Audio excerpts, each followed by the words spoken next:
You can support In the Past Lane by buying some of our merchandise, like shirts, hoodies, mugs, and stickers. Just go to our website, inthepastlane.com. Thanks. Whoa, hit the brakes. You've arrived at the #1 drive-by for American history. Welcome to The Pit Stop.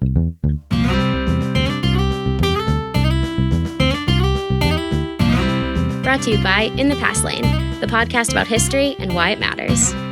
Here's Edward T. O'Donnell, your host and historian at large.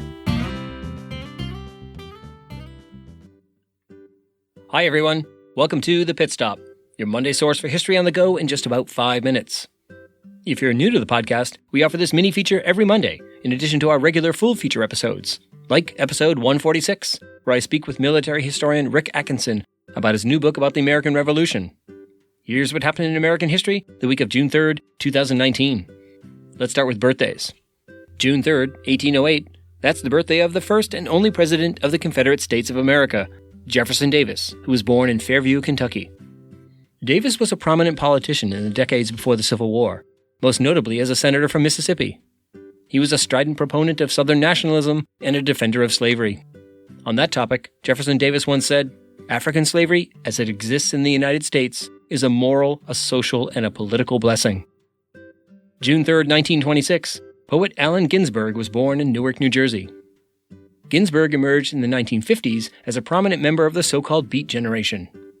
His most famous poem, Howl, published in 1955, offered a searing indictment of American capitalism and social conformity.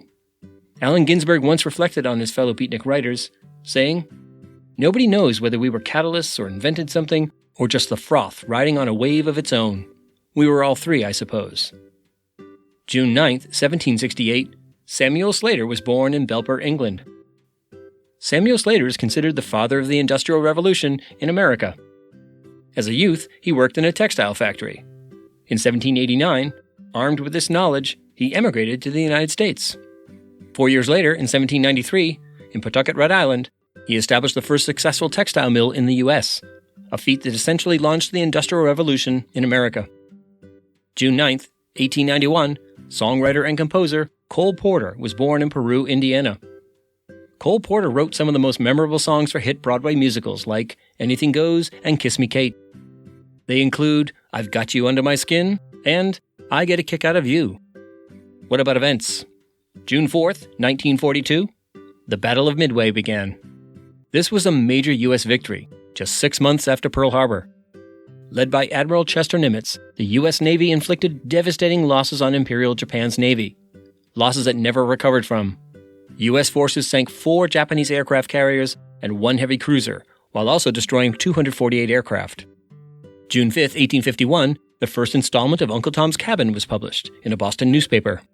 Written by abolitionist Harriet Beecher Stowe, the story offered a sympathetic portrait of enslaved people who, contrary to Southern propaganda, endured horrific abuse and longed for freedom. When it was published as a novel in 1852, Uncle Tom's Cabin became an instant bestseller, converting many to the anti-slavery cause. June 6, 1968, Senator Robert F. Kennedy dies from gunshot wounds sustained just minutes after he was declared winner in the California primary in the race for president. If you want to learn more about Robert F. Kennedy, check out In the Past Lane, Episode 6, where I speak to author Larry Tye about his biography of Kennedy, Bobby Kennedy, The Making of a Liberal Icon.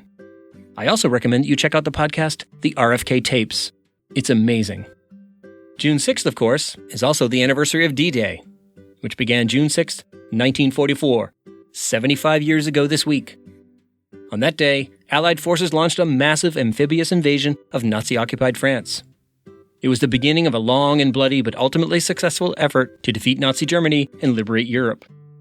Anyone who's seen the movie Saving Private Ryan has a sense of the human cost of this epic battle. Okay, time for the last word. Let's give it to Senator Ted Kennedy, who on June 8th, 1968, 51 years ago this week, delivered the eulogy for his brother, Bobby Kennedy, at St. Patrick's Cathedral in New York City. Here's how he ended it. My brother need not be idealized or enlarged in death beyond what he was in life.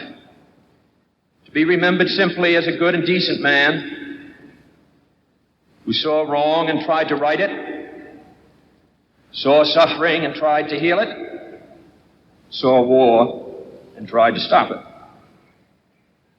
those of us who loved him and who take him to his rest today, pray that what he was to us, what he wished for others, will someday come to pass for all the world.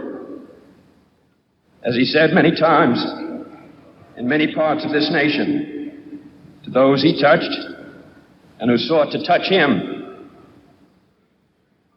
some men see things as they are and say, why? I dream things that never were and say, why not? Okay, people, that's your history fix of the week. Now put it in Drive and go make your own history.